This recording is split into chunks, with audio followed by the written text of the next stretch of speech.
Smiley shot this shit. Smiley and Memoriiies Media. Shout out to Memoriiies never die. Y'all already know. Shout out to Smiley and Memoriiies Media. Shout out to my boy Smiley, man. Y'all already know. How y'all doing today? This is Memoriiies Media Podcast with your boy Greg Smiley. And we're here with a special guest in the building today, Mr. J. How you doing? Well, Cool. So, tell the people where you're from. New Delhi, India. New Delhi, India. What was life growing up in New Delhi, India? It was fun. Not much different, just a lot hotter. And you had to do a lot more work Yeah. every day. So how did that make you, how was your journey coming to Savannah? What made you come to Savannah? Did a bunch of tours for colleges and stuff. Did my research. SCAD came to our school. A bunch of other colleges came to our school. In India? In India, yeah. Okay. And eventually got selected into a few universities, came to Savannah, saw the city, and kind of fell in love, decided to stay here and come here. What was it about Savannah that made you wanted to stay here? The aesthetics, the people, the lack of a music scene, potential.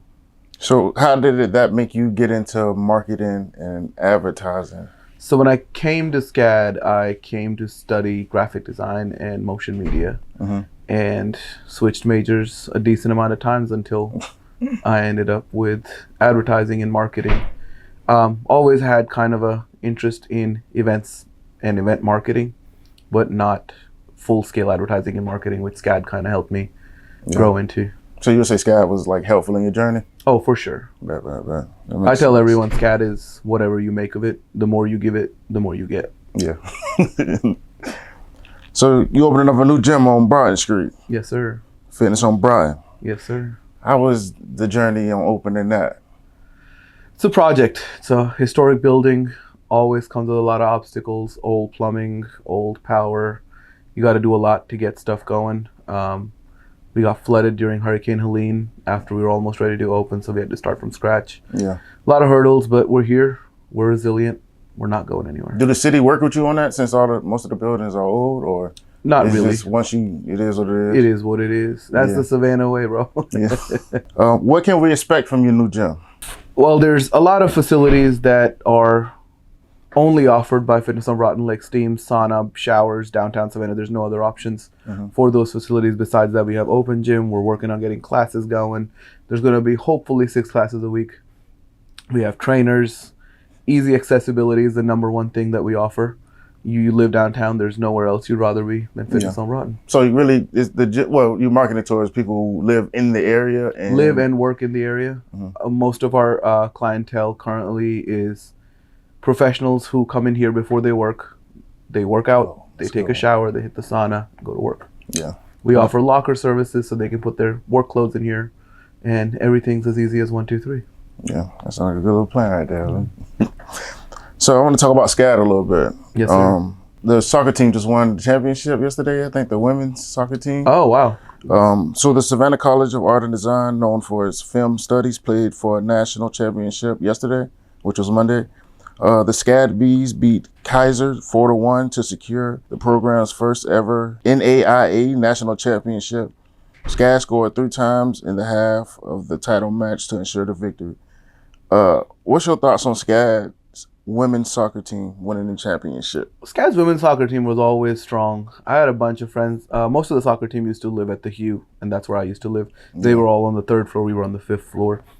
They were always on it. I used to play soccer when I was in high school, so I kind of understand the sport, and I used to go to the SCAD games back then.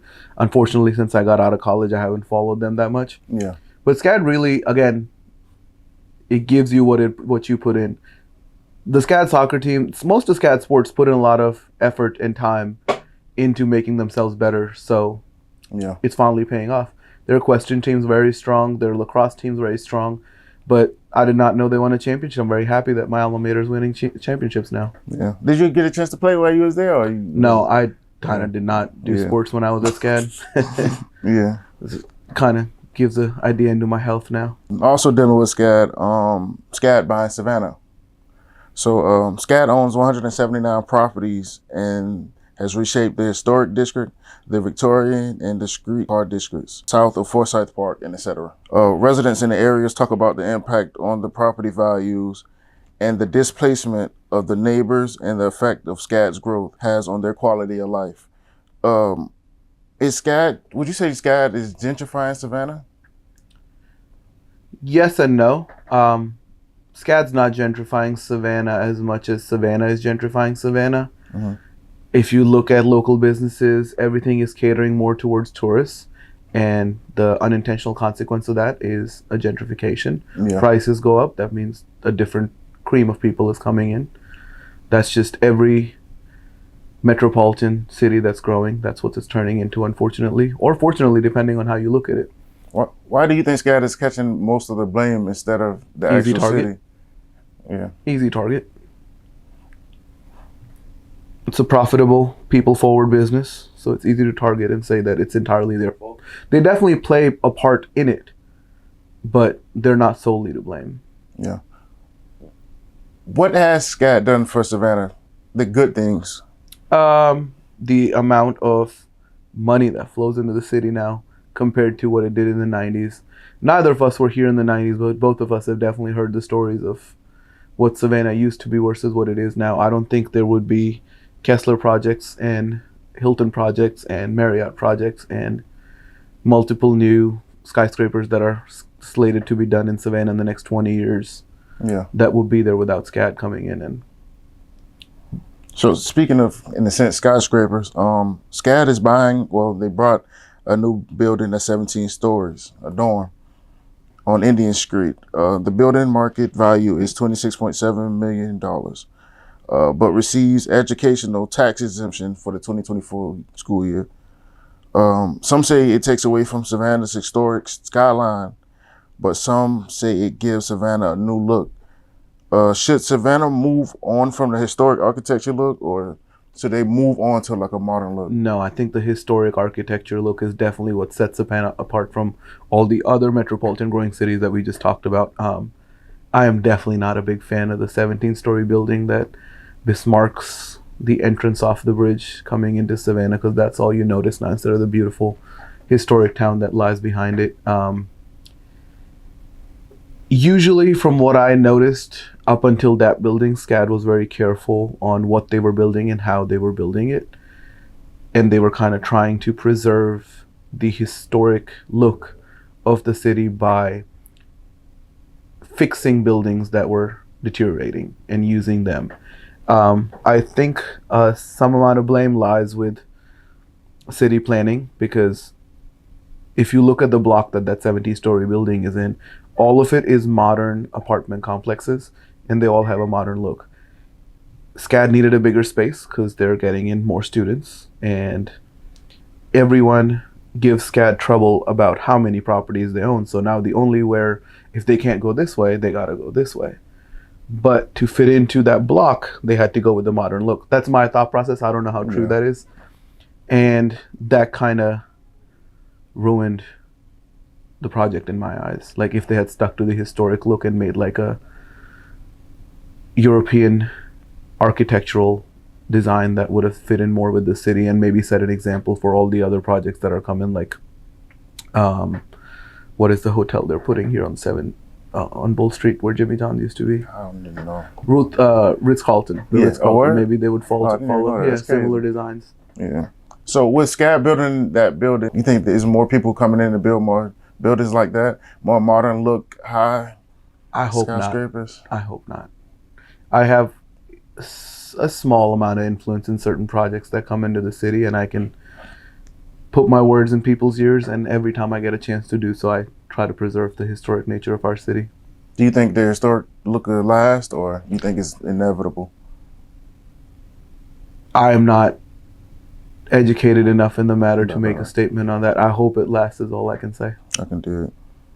Okay. Now I want to talk about Elan closing. Yes, sir. Saturday, November 23rd, Elan nightclub has shut its doors. One of Savannah's top venue areas, catering to wedding parties and concerts and Everything in between. Yes. Some of the comments online says somebody named Sacre says, they kept trying to make rhythm happen. I'm sorry, nobody likes rhythm in a town that barely accepts EDM. Another comment said from KJ Craft says, literally nothing to do with the type of DJs they brought in. Just more landowners trying to cash in on the shit market. Another person, every ad 2020-31 says, RIP dubstep scene in Savannah. And the last comment that I picked up was Young God _7 says, forget the rhythm and dubstep scene in this town. It's a tourist and bachelorette party destination, and you want to play that stuff for the girls. Get these people having fun with more house music. Also, it's disappointing at Elan because they book decent artists sometimes, but then they play sets to cater to what they thought Elan wanted. Rumor says that the main reason for the closing of Elan is the rent hiking in the city. My first question, not necessarily dealing with the statement I just made, but how did you get your position at Elan? No, who were you at Elan, first of all? So by the end of it, I was the general manager for Elan Savannah. I started off as a promoter and worked my way up in the company. I think that's the highest position there was in the company that owns Elan and their subsidiaries. Just hardworking, knowing what I'm doing. Yeah. How was your journey at Elan like? It's hard to describe 10 years in a 15-minute interview, but Elan was a big part of me staying in Savannah after graduating. I used to love going to the Savannah nightlife while I was in college, and I wanted to bring and grow something that would leave an impact, and I think we definitely did that. Our plan was exactly what happened and how it played out. We could have signed another lease, we could have stayed longer, but I think that was just the right amount of time for us to leave before something else could grow. So I purposely was looking for negative comments, because the good comments, I'm pretty sure you already know what the good comments are. Yeah. But some of the negative comments that I read off, do you have like any comment towards it? So it's easy for people to sit and comment, but at the end of the day, we were there for 10 years, and if we didn't know what worked or what didn't work in Savannah, we wouldn't be there. A lot of the comments are focused on certain genres that they attended or didn't attend. What they didn't see was Latin music, hip hop music, every other genre that came through, bands, emo stuff, themes, Taylor Swift nights, Shrek raves, paint parties.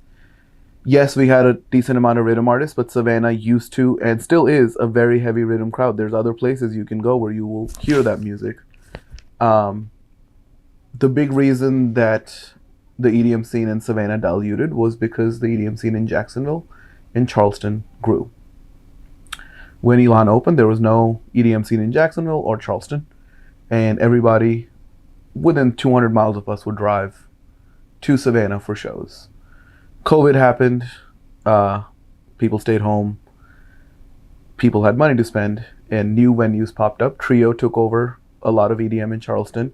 Myth took over a lot of EDM in Jacksonville. Both of them phenomenal venues, both of them doing a great job booking it, but that also meant that a lot of people from those two cities and surrounding areas didn't have to drive 2 hours to come see a show. They could stay in their hometown and see that show. So that definitely impacted our EDM capacities. Outside of that, it's hard to book house music in Savannah.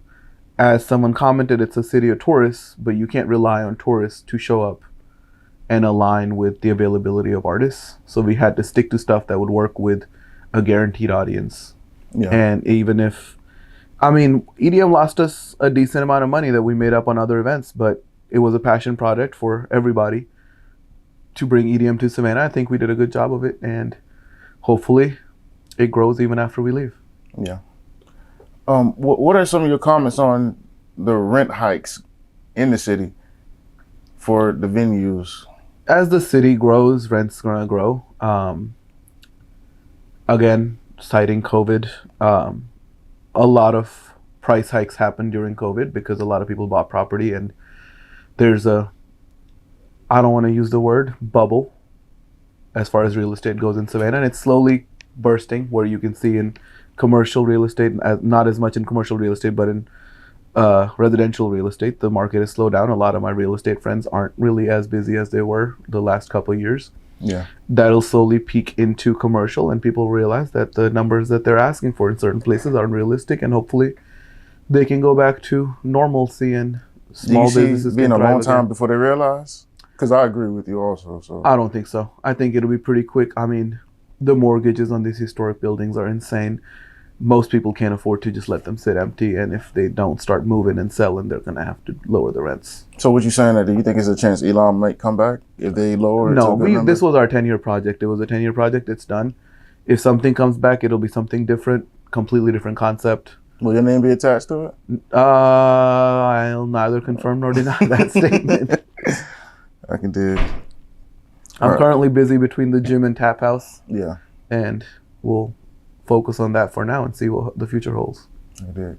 So another situation dealing with Elan that I wanted to talk to you about. Oh God, I already know it's the tampon. Early in the morning on February 24th, Justin Bieber's sister-in-law, Alea Baldwin, and a group of friends went to downtown Savannah for a night out. According to a Savannah police report, around 2:33 in the morning, the sister of Bieber forced herself into a locked employee's bathroom, which bar staff took notice of. A bartender, the only female bartender at the time, asked her to leave the bathroom, was allowed a few minutes to change her tampon. When asked to leave again for a few minutes later, Baldwin became irritated, removed her tampon from her body, and threw it at the female bartender. Security personnel at the nightclub assisted in removing her, but she allegedly kicked a security guard in the genitals and yanked a portion of somebody's hair before she left. A Savannah PD responded to the call at Club Elan.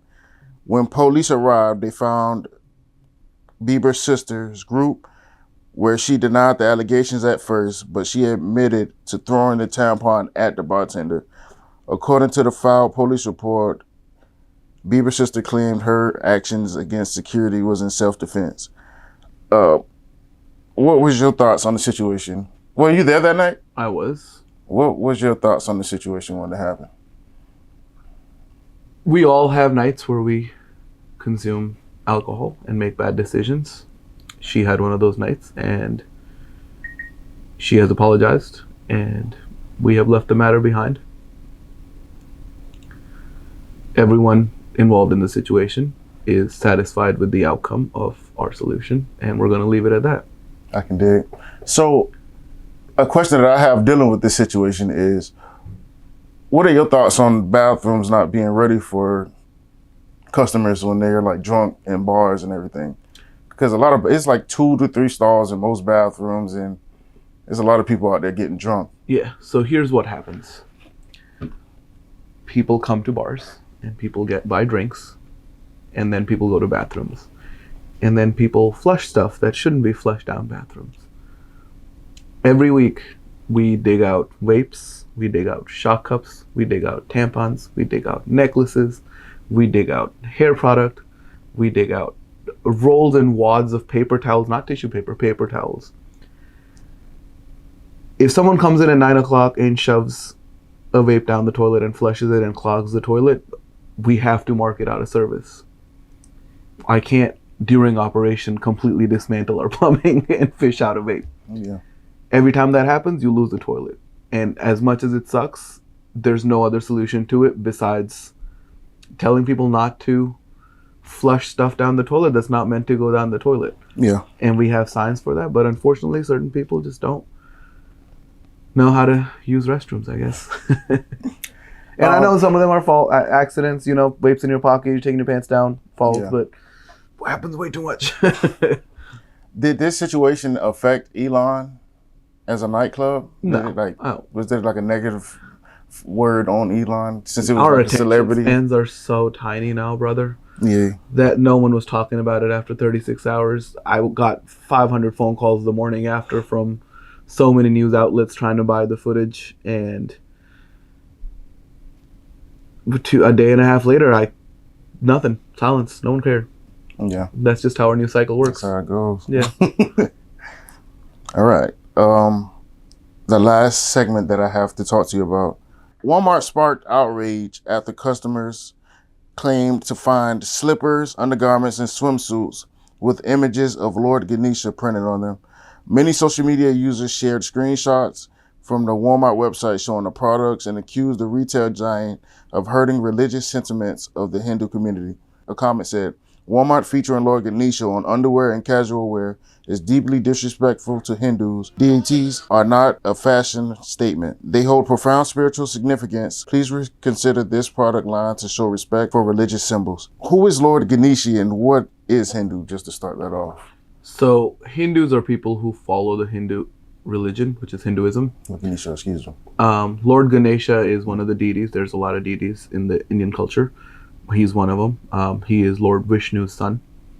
So pretty up there as far as the gods go. And talking about the Walmart situation, I haven't seen it, but I know how back-end merchandising works, and I promise you there was not a person who was dragging Lord Ganesha onto clothes. It's an algorithm. It picks up popular images, automatically puts it on something and puts it up for sale. And yes, it is very offensive for someone who is Hindu to see that, but religion teaches you kindness and forgiveness, and I think it wasn't an intentional situation, so we just take it off the website and call it quits. Yeah. Do you have any associates that are Hindu? Any family members or associates? Yeah, I mean, my family is Hindu by religion. So how would you think, if they were to see that, if they were walking through Walmart, how do you think they would react being Hindu? I mean, they wouldn't be happy about it, but I don't think my family is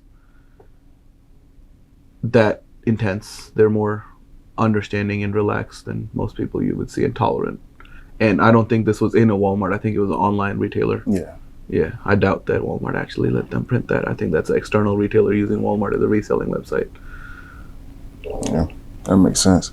Well, thank you for giving me your time and of course, bro, having the interview with me. Can you tell the people where to find you at on social media?